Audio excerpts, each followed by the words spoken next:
Delhi coach पर एक दिन की रोक के बाद अब किसान संगठनों ने अगली रणनीति का ऐलान कर दिया है।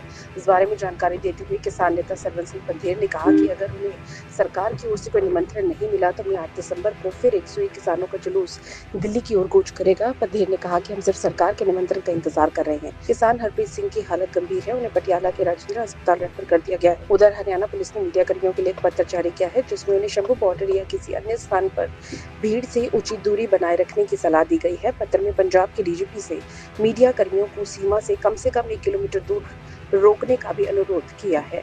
जय जवान जय किसान। जैसा कि आप सबको मालूम है कि किसान आंदोलन 2 को आज पूरे 300 दिन हो चुके हैं। 8 दिसंबर की सुबह है और आप देख सकते हैं कि सामने बैरिकेड लगे हुए हैं। ये पंजाब की सरजमी है जहां पर बैरिकेशन की गई है। आप सब देख लें कि आज आंदोलन 2 का दूसरा जत्था दिल्ली की तरफ पैदल कूच करेगा, जिसमें 101 किसान मजदूर होंगे और वह सभी किसान मजदूर पूरे देश के किसान मजदूरों की मांगों को लेकर एमएसपी गारंटी कानून, कर्जा मुक्ति, मनरेगा मजदूर और आदिवासियों की मांगों को लेकर दिल्ली की तरफ पैदल कूच करेंगे, जो हमारा संवैधानिक अधिकार है।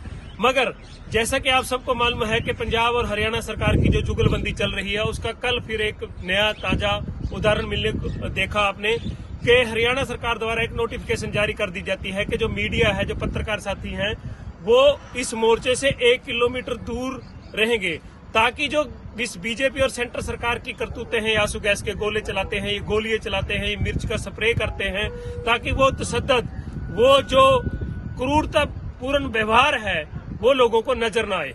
और इन्होंने किसी को नहीं बख्शा। मीडिया कर्मियों के ऊपर, जो साथी हमारे यहाँ कवरेज कर रहे थे, उनके ऊपर भी आंसू गैस के गोले गिराए गए। पर आज बड़े रूप में मीडिया यहाँ पर पहुंच रहा है और ताकि आपकी आवाज ये तानाशाह रवैया पूरा देश दे सके। और हम सभी से अनुरोध करते हैं कि ज्यादा से ज्यादा संख्या में आप शंभू और खनौरी बॉर्डर पर पहुंचे। वहां पर अमरण अनशन चल रहा है। हो सकता है कि सरकार वहां भी कोई शरारत कराए और जगजीत सिंह डल्लेवाल जी को उठाकर ले जाए। पर इन सभी चीजों को आपको ध्यान में रखते हुए पूरी मजबूती के साथ अपने मोर्चे में लड़ना है और अपने साथियों का साथ देना है और अपने हकों की आवाज बुलंद करनी है। दिल्ली कोच पर एक दिन की रोक के बाद अब किसान संगठनों ने अगली रणनीति का ऐलान कर दिया है। इस बारे में जानकारी देते हुए किसान नेता सरवन सिंह पंधेर ने कहा कि अगर उन्हें सरकार की ओर से कोई निमंत्रण नहीं मिला तो 8 दिसंबर को फिर 101 किसानों का जुलूस दिल्ली की ओर कूच करेगा। पंधेर ने कहा कि हम सिर्फ सरकार के निमंत्रण का इंतजार कर रहे हैं। किसान हरप्रीत सिंह की हालत गंभीर है, उन्हें पटियाला के राजेंद्र अस्पताल रेफर कर दिया गया है। उधर हरियाणा पुलिस ने मीडिया कर्मियों के लिए एक पत्र जारी किया है, जिसमें उन्हें शंभू बॉर्डर या किसी अन्य स्थान पर भीड़ से उचित दूरी बनाए रखने की सलाह दी गई है। पत्र में पंजाब के डीजीपी से मीडिया कर्मियों को सीमा से कम 1 किलोमीटर दूर रोकने का भी अनुरोध किया है। जय जवान जय किसान। जैसा कि आप सबको मालूम है कि किसान आंदोलन 2 को आज पूरे 300 दिन हो चुके हैं। 8 दिसंबर की सुबह है और आप देख सकते हैं कि सामने बैरिकेड लगे हुए हैं। ये पंजाब की सरजमी है जहां पर बैरिकेशन की गई है।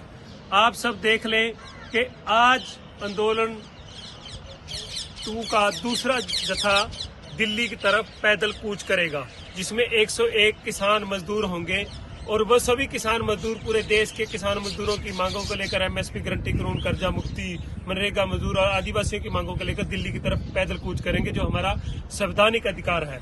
मगर जैसा कि आप सबको मालूम है कि पंजाब और हरियाणा सरकार की जो जुगलबंदी चल रही है, उसका कल फिर एक नया ताजा उदाहरण मिलने को देखा आपने कि हरियाणा सरकार द्वारा एक नोटिफिकेशन जारी कर दी जाती है कि जो मीडिया है, जो पत्रकार साथी हैं, वो इस मोर्चे से 1 किलोमीटर दूर रहेंगे, ताकि जो इस बीजेपी और सेंटर सरकार की करतूतें हैं, आंसू गैस के गोले चलाते हैं, ये गोलियां चलाते हैं, ये मिर्च का स्प्रे करते हैं, ताकि वो तशद्दुद, वो जो क्रूरतापूर्ण व्यवहार है, वो लोगों को नजर न आए।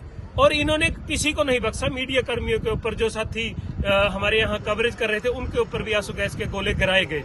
पर आज बड़े रूप में मीडिया यहाँ पर पहुंच रहा है और ताकि आपकी आवाज ये तानाशाह रवैया पूरा देश दे सके। और हम सभी से अनुरोध करते हैं कि ज्यादा से ज्यादा संख्या में आप शंभू और खनौरी बॉर्डर पर पहुंचे। वहां पर अमरण अनशन चल रहा है। हो सकता है कि सरकार वहां भी कोई शरारत कराए और जगजीत सिंह डल्लेवाल जी को उठाकर ले जाए। पर इन सभी चीजों को आपको ध्यान में रखते हुए पूरी मजबूती के साथ अपने मोर्चे में लड़ना है और अपने साथियों का साथ देना है और अपने हकों की आवाज बुलंद करनी है।